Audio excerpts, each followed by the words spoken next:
So this is Front Row MMA, and we're joined by Big Slow himself, Luke Barnatt. Luke, your fight's a couple of weeks away, and you've got Andrew Craig. A lot of people in the UK might not know very much about this guy. He's 9-1, but he's not a household name, I don't think, in the UK. What can you tell us about him? Well, he's like you said, he's 9-1, but he's 3-1 in UFC. I think he sort of got into the UFC. He was undefeated, and he got like a late replacement call to fight Carl Noak in Australia. And he was like a big underdog in that fight. He went to Carl Noak's hometown and beat him, which was a bit of a surprise for Carl especially. And that sort of made him and got him a UFC contract. And then he's fought some pretty tough guys. He fought Rafael Natal, probably his most impressive win. He knocked him out with a head kick, which is tough. You know, my teammate from the Ultimate Fighter, Tor Trang, just fought Rafael Natal, and you could see what a beast Natal was in that fight. And now he's fighting Tim Kennedy, so he's like a high-end opponent. I don't know where we got cut off, but Andrew Craig, he's 3-1 in UFC. He's beat Carl Noak, Chris Lieben, and Rafael Natal, and he lost to Ronnie Marks in a pretty hardcore grappling fight. Went decision. You know, he's more. You know, he's got a lot of decisions in his career, only a few finishes. And the way I describe him is he's a good athlete with a lot of heart. Like I wouldn't say he's like the best mixed martial artist in the world, but he's tough to beat. You know, that's how I describe him. We were saying that Craig's last performance at UFC 162 against Chris Lieben, it wasn't the most dynamic performance ever, and it looked like it was a bit labored. Do you think that are you gonna set the pace against him to sort of break him down? I mean, beating Chris Lieben, it sounds like a very good thing to do, and Chris Lieben's still a tough dude, but he's on his downward on his career, and like you said, it was a labored performance. I think Andrew Craig looked good in the third round. He dropped Chris Lieben, I think maybe late in the second, but not. It wasn't even an impressive performance. It wasn't an impressive victory in my eyes. It wasn't at all. Chris Lieben is hard to stop, and he bangs, and that's about it now. He's very direct, so I wasn't overly impressed by that fight. The Rafael Natal win is probably his biggest one. For me and Andrew, I think I set one of the highest paces, in the UFC middleweight division now. I think my cardio is one of my strong points. I think I proved that in the Colin Hart fight, my last fight. I hit him with, I think, 119 significant strikes, which means I was constantly attacking, and the pace was very, very high. I think Andrew Craig will struggle with that, definitely. And that's my plan, is just keep the pressure high, push the fight, constantly be attacking, constantly be striking, constantly be, stopping takedowns and wear him out, really, because I don't think he can keep up for 3 rounds. How important, obviously, to every fighter, the win's important. So let's discount that for a second. How important is it that you put on a performance as well as the win? Would you be satisfied just grinding out quite frankly, a boring fight? I don't think you've ever done it before. No. That's like my worst nightmare. I definitely fight to perform, not to win. Like, I said this on the Ultimate Fighter, and it sort of, everyone took the mick out of me when I got home. I was like, I fight to win, and they were like, well, obviously you fight to win, blah, blah. But no, I didn't mean that. I mean, like, my performance is what's important to me. I want to perform, I want to entertain, and I feel like if I perform well in my fights and I put on a show, the win will come naturally. There's been loads of fights where I've watched people and they've performed very well and still lost. Yeah. And to me, I'd take that. If I lost, obviously I don't want to lose. No. But if I have a great performance and I get beat on the day, that's competition. My worst nightmare is grinding out a boring win, or not performing and getting beat. I'd be so angry if I didn't perform. I spent the last nearly 4 months of my life preparing for this fight, and all I want is a good performance on the day. I'm not bothered about winning. Obviously, I want to win, but I feel like a good performance comes with a W, so that's really how my mindset goes going into the fight. It seems that there's a lot of and I'm not going to name anybody because I'm not a fighter and that's ridiculous, but you certainly look at a few fighters who in the UFC at the moment who look at, as you said, who look for the win at all costs and don't necessarily make it a fan-friendly sport. You obviously seem to have a different mindset to that. Where's that come from? I can name a few if you want me to, but Francis Carmont, one that comes to mind. I just found out Francis Carmont's ranked in the top 10 middleweights in the world in the UFC. He's ranked number 7, above Chael Sonnen, which is the most ridiculous thing I've ever heard. He's the most boring man on the planet. I think he's 6-0 in the UFC now.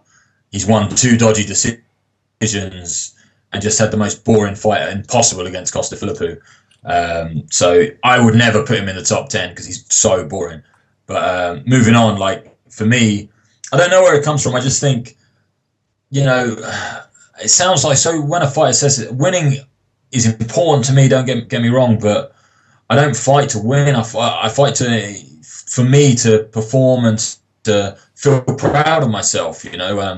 That's why I fight. I fight to be proud of myself and then put on a performance and and show the skills that I've got and that I've trained for the last 3 months. I've not been doing this very long. I've been doing it professionally for about 2 years, maybe 2.5 years. So, I'm not expected to win. I'm not expected to win this fight. I think I'm going to win, and I'm training to win. But I just want to perform, and I want to prove to the world that I can hang with the best guys in the world.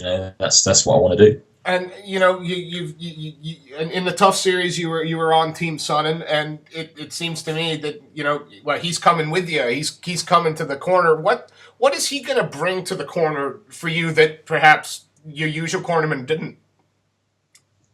I mean, people think it's a bit strange, or I don't know. They're like surprised. Oh, Chael's coming over, and I'm not. My last 4 fights, I've had Chael in my corner. I had on the Ultimate Fighter, all of my fights, he was in my corner. He was in my corner for the finale on the Ultimate Fighter. He's become a big part of my team now. I trained with the guy after my fight for 4 months. So in the last year of my career, since I've been fighting at this level, he's been there. I talk to him all the time, text back and forth, talking about my camp, making sure things are going okay. I plan on training with him after this fight. So he's a coach of mine now. He's a full-time coach of mine. I talk to him a lot. He has a lot of faith in me, and the big thing he brings is just experience. When you've got someone in your corner who's fought for a world title on the biggest show on the planet, it just makes everything seem so much smaller. When I'm fighting, it doesn't seem like such a big thing. And it's not really. I mean, it's just a fight at the end of the day. I'm getting in the octagon, with a guy to do 3 5-minute rounds. I've just been at the gym doing the same thing, just because it's in the UFC in front of the fans, people make it into a really big occasion, but it's just doing what I do every day. And Chael really makes you feel that, he's standing there and you just think, I'm with Chael Sonnen in my corner. I can't make a big deal out of this. He's fought for a world title. And that's what he brings for me, just brings reassurance and makes me relax. And you also you've got Jimmy Crash that's come over a little bit as well. Has he been working with you at all, or has that just been sort of the tsunami boy? But have you been training with Jimmy Crash as well? Yeah, Jimmy's been over now nearly 3 weeks, I think, and he's living with me. So he's he's staying at my mum's, he's staying at my flat, he's at the gym, he's at every single session, critiquing me, just making sure that there's like some little gain points that I can do for this fight. We're not making any real big changes to my game. That's going to happen in the future. And it's a bit of a big statement, this, but Jimmy Quinlan, who's come over, I think he's one of the best grappling coaches for MMA ever. I think he's fantastic at looking at somebody and working what they're not very good at and how they can improve and showing very specific techniques for that person and coaching them through them. Like with me, he'll watch me spar, take me to the side afterwards and show me 3 or 4 fantastic techniques, high level. He's a black belt on the ground and he's been wrestling for a very, very long time. I think 20 years. So you rarely get a guy that's achieved that much in grappling, in wrestling and in jiu-jitsu, who can just help you with everything. And that's what I really need. I definitely need a coach like Jimmy. Obviously he's been a sparring partner for me, but in the future, I can see me going out, training with him at Lowe's MMA and just getting great coaching from him and really learning. He coaches a college wrestling team out in the States. He's in the thick of it every year, 5-month camps, coaching wrestlers, to win national titles. He's a very high level coach. And I think people will start recognizing that in MMA over the next 5 years, because he's a great athlete as well, but he'll tell you himself, fighting is not something he loves to do. He loves to coach, he loves to see people improve, and he fights because he's good at it. And I can really see him being a very high level coach, and I'm so happy that he came over to England to help me for this fight, because he's brought a different dynamic to the camp, definitely. Well, let's go back to talking about you for a minute, and because we've talked about the people around you that are helping you, but how much did the experience in the tough finale, how much do you think that's going to have prepared you for stepping into the cage in Manchester with a baying English crowd? I don't believe there'll be anybody in there not supporting you. There has to be some pressure that comes with that. How did the tough finale help you prepare for that? I mean, the whole experience in general, the Ultimate Fighter, and I think this might be a trait that I've got naturally that I don't even realize, but I took it, step by step. It didn't really bother me, the fact that I was fighting in the, I just did it. Same in the Ultimate Fighter. Like, I won my fight to get in the house, and I was like, all right, I'm in the house. I was in the house for 7 weeks. I had a few fights. I was like, all right. I was training with Chael Sonnen for 3 months, and I just, until I did all that stuff and I won on the finale, and I came back and looked at it from an outsider's point of view, I was like, I've done a lot this year. This year has been a big year for me. I've achieved a lot, and even just getting, watching the Ultimate Fighter 18 and watching those guys fight to get in the house brought back the emotions I was going through. But at the time, I just didn't think it was a big deal, and now it's monumental. It's huge what happened to me for my career and just in general. Like I said, I've not been doing this very long. I'm not that experienced, so it just skyrocketed me in MMA, and it's the same with the Manchester fight. I can't wait to fight in Manchester. Obviously, I've been waiting for months and months. It's been 6 months since I fought, and I'm used to fighting every 6 weeks. But at the same time, I'm just like, whatever, I'll just get it done. I think I'm prepared, more than prepared mentally for it, and obviously the crowd's going to be behind me, which is great. But I don't think until after the fight, like 2 or 3, 4 weeks later, I'll realize that I even had a big deal, and that's how I sort of approach this sport. And so far, it's been very, very helpful for me. One of the things you've spoken about publicly quite a lot is sort of the mental side of the game, and how you prep for that with sports psychologists, and you keep a journal. And when you visualize this fight, when you visualize the result, obviously you see your hand being raised, but does it get more detailed than that? Do you visualize how that's going to come about, or is that a pipe dream that a non-fighter would think about? Is it a knockout? Is it a sub? How clear is that visualization?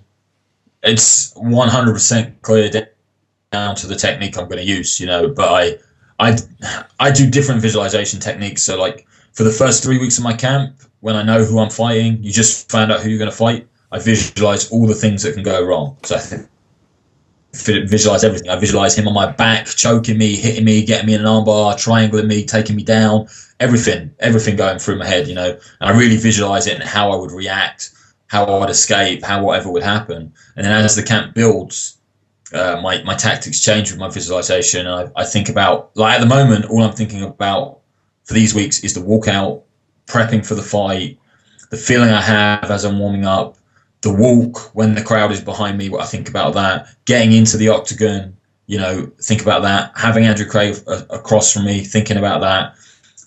From the touch of gloves to the end of the fight, doesn't matter now. I've thought about it enough, and it is, I just want to touch gloves, and then I think about my hand getting raised. That's it. But a month ago, I was thinking about the technique I wanted to use. I'm looking for a knockout. That's how I fight. I want to knock people out. I work every area of my game. Obviously, I've got a few submissions on my record. I wrestle pretty hard, a lot now compared to what I used to. but I'm always going to look to knock people out. As my friend Arnold Allen said to you, people love knockouts and blood. That's what they come here to watch. That's what the fans in Manchester are paying hundreds of pounds for tickets to watch. Me go out there and bang and hit people. So that's what I'm going to do, and that's what I visualize doing. And I think this fight's the battle of the right hand. I think it's his right hand versus mine. He loads his right hand pretty heavy, and if you get caught with it, it's going to hurt. And I think my right hand's a lot sharper, and I've been working on it a lot. And I think if I catch him with that as well, he'll go down. So, that's how I think about the fight all the time. Yeah, and not looking past your opponent, not looking past him at all, because that ain't right. But the result goes the way you want it to. Have we just heard who you would like next a few minutes ago? Do you want to get in there with like someone like Francis, who's well into the top 10, or are you happy to be a little more slow as you work towards the ultimate prize? I'm direct. I'm in a sport. I see this sport as you either go for the gold or you sit around and tell your friends you're in the UFC and which is rubbish. I want to be in the top 10 as quickly as I can. Don't get me wrong. I've got to work and I've got things that could be done. But once I take on Andrew Craig and I get past that hurdle, I want to fight as soon as possible against the hardest and highest ranked guy I can. I'd love to fight in Australia in December. That's something I'd love to do. It is very soon, but just the opportunity to fly to Australia, fight there. Obviously, I fought Dylan Andrews on the Ultimate Fighter, and he beat me. It doesn't go down on my record as an official loss, but it still goes down in my mind. And that's a fight I would definitely want. If I know Clint Hester's matched up against him, but if there was anything wrong with Clint, I would jump in and take that fight on 2 weeks' notice. Fly me out to Australia and let me fight him, definitely. That's something I'd want to do. But yeah, Francis Carmont he's on my hit list. He's the guy I want. He's who I want. I think he doesn't deserve to be where he is in the top 10. I think he's a very talented fighter, don't get me wrong. He's athletic, strong, but he went into the UFC as a kickboxer. I think he's got 4 decisions, 2 of them dodgy, and he's got 2 submission victories. And I think I would be the guy to make that fight exciting. I would make Francis stand with me and hit me, and really make it exciting, because he doesn't, he throws one strike every minute just for the judges to pick him. It's not an exciting fighting style, and I think I'm the perfect matchup for the UFC to put him against me. I asked for a hard fight this fight. I said I want to fight in England. I was asking for the likes of like Chris Camozzi, who are very experienced. He was coming off a loss against Jacare. I'm very vocal, and I don't want to mess around. Like, I want to test myself and see how far I can get. First I've got a big test with Andrew Craig. He's ranked 22nd in the world or in the UFC or whatever he is. Top 25 guy. I've just arrived. But that's my style. I want to get onto the scene quickly. I want to establish myself as the second best middleweight from the UK. Right now it's Michael Bisping, and I want to be the one just behind him. And I think a win over Andrew Craig impressively can do that for me. And the only way is up. And I will be the type of guy in the UFC. Once I get my feet on the ground and I feel confident there, I'll be calling people out left, right, and centre and getting the fights that I want. Do you have an issue with fighting another British middleweight in the UFC? Like you mentioned Bisping, but Tom Collin Watson's got to be, certainly in UK rankings, has got to be up there as well. Is that a fight that you would relish, or do you think that 2 British guys fighting each other, it'd have to be the right card and the right venue for it to work? Me and Tom are friends, for one. Tom's very talented, very good guy, great fighter. He deserves to be number 2 at the moment under Bisping. But I think a win over Andrew Craig, I'll be undefeated, and I think the ranking-wise, it just puts me up there with him. He's got a lot more experience, don't get me wrong. The guy's been around a very, very long time, got some great wins. His win over Nedkoff was pretty impressive. I'd fight Tom. He'd fight me. We've spoke about it. But I don't understand why they would want to do that and put 2 British guys together. I don't see the point in it. It's not something I would relish or look for. I'm not really interested in fighting Watson. I like Watson. I like watching him fight. I like watching him do well. And he's the same for me. He always says the same things. And like he said, he got asked this question, and he said, me and Luke are friends, and Luke's, he's 6-0. He's not been around that long. I've been around a very, very long time, and I think it just doesn't make sense matching us up against each other. And if that came about, I'd only want to do it for good money. If we were both rising to the top and we had to face each other, that's great. But when you're in the mix right now and there's so many other guys, me and Tom can fight, I just think it's a stupid thing. Yeah. Look, I'm going to ask one more question, and then I'm going to let you go. First off, for the fans, for the people that are coming to watch you perform, what message do you have for them for October 26th? Well, my message to them is me and Andrew Craig should be on the main card, and it will be one of the best fights of the night, guaranteed. We both come to bring it. I always turn up to fight, and I always, like we said, I fight to win and put on an impressive show. And make sure you get there on time. I think I'm on the prelims, second fight from the main card. Make sure you get there on time to see my fight because it's going to be the best one. I think we're going to steal the show, definitely, except for maybe Machida, because I think Machida's brilliant. But yeah, me and Andrew are going to put a great show on. And I want to announce myself as the next UK guy for people to watch, so you've got to be there to make sure you witness me starting my career in the UFC, basically. Awesome. And before we let you go, we realize that, behind every great fighter, there's a team of people. Is there anybody you'd like to give a shout out to, any sponsors you'd like to thank? I mean, I'm not great at thanking my sponsors. I've got loads of great sponsors and help me out, but it's more my team and the people around me that have helped me for this fight that I'd prefer to thank. People like the Tsunami Gym and all the guys there, the Maguire brothers, Robbie Olivier, the gym in general, Nigel Burgess, who never really gets mentioned, but he used to own the Tsunami Gym and he's a good friend of mine and he helps me a lot. We talk a lot. Jack Mason and all the guys at BKK, I just literally got home from training with those guys, and Jack's been a great partner to me, training partner for the last 5 years, and Jimmy Quinlan from coming over, and all the guys that just helped me out. I don't want to bang on about it. They know they're helping me and they know it's great. I've got a few great sponsors. I'd like to thank Dynamic Fightwear as one. It's a UK-based guy who sends me gear and helps me out, and it's really helpful for me. You should check them out, their website. I'm also selling my walkout tee on there, my Big Slow walkout tee that I'll be wearing in Manchester. I'm selling it just through Dynamic Fightwear. So it's Luke Barnatt's walkout t-shirt for UFC 30, Fight Night 30. Check that out.